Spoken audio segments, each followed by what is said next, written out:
Hello, good day everyone. Good day sa lahat. Ngayon ay may pag-uusapan tayo guys about sa how to fix the spam comments. Kasi karamihan maraming nare-restrict dahil sa sunod-sunod nilang comments kaya napupunta sa spam, diba? Yan yung nagiging problema na sa ngayon ng mga creator or yung mga followers ba, ganun. So, ngayon, dahil sa problema na yan, kaya naisip kong gumawa ng tutorial about sa spam comments. Kung paano resolbahan ang problema ng lahat. Kung hindi pa kayo nakafollow sa akin, follow nyo ako, i-like nyo itong video, i-share nyo para naman maraming makapanood at may matutunan din naman sila. So, ito na. Anyways, before I start, pagpasensyahan nyo na kung may maririnig kayo sa video. Kasi hindi po ito soundproof na yung studio ko. Sa tabing kasi kami, maraming dumadaan na mga sasakyan, maririnig nyo talaga yung ingay. So, start na tayo guys. Ngayon, sa Facebook nyo, syempre mag-login muna kayo sa Facebook nyo. And then, punta kayo sa menu. Sa profile Facebook nyo, punta kayo sa menu. Ito, punta kayo sa menu. Ayan. And then, ngayon nandito na tayo sa menu. Pumunta tayo ngayon sa Setting and Privacy. Settings and Privacy, okay?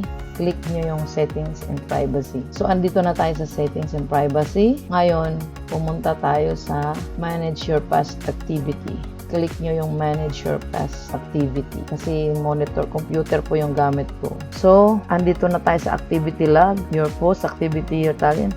Ngayon, hanapin nyo yung Interactions. I-click nyo yung Interactions. Ayan. So, dito na tayo sa Interactions. I-click nyo ang Comments.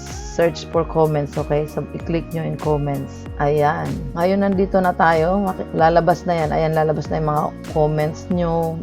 Yung mga luma nyong comments, saka bago nyong comments. Ngayon, mag-scroll down kayo. Scroll down. Hanapin nyo yung mga pinakaluma yung mga comments. Hanapin nyo. And then after that, pag nakita nyo na yung mga old comments nyo, pinaka-old talaga, mag-delete kayo ng at least 5, 10, or hanggang 20. Depende po sa iyo. Depende po sa inyo guys. So, mag-delete kayo. Ayan, example ito. So, ngayon, nandito na tayo sa comment. Ayan lang, gagawin nyo guys. Mag-choose lang kayo yung old comments nyo. Pinaka-old talagang comments. And then after that, i-delete nyo po yung old comments, at least 5 or to 10, pwede na kayong mag-delete. So ngayon, pupunta naman ulit tayo sa menu. Balik tayo sa menu. Ayan guys, balik tayo sa menu. Babalik tayo sa menu ulit. Ayan. So, ngayon, ayan.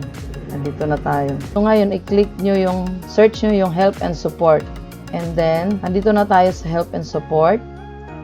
And then, click nyo, search nyo yung report a problem.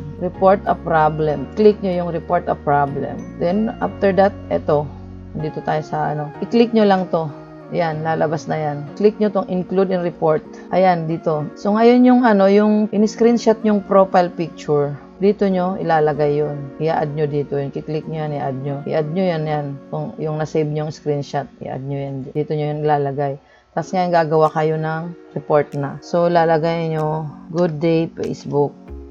I cannot comment. Can you please kindly fix the problem? Yun. Tapos, bahala na po kayo kung ano pa yung gusto nyong idugtong. So, nag-example lang po ako. Bahala na po kayo kung ano pong gusto nyong idugtong. Nag-example lang po ako. So, eto na. After nyong nalagay nyo na yung screenshot ng profile nyo, i-submit nyo na. Click the submit. Okay? So, maghihintay na lang po kayo ng 24 hours ng response ni Facebook sa inyo. Yun lang po. That's it. Ganun lang po kadali. So, sana may natutunan po kayo. Thanks for watching my video. Please do like and share. Thank you.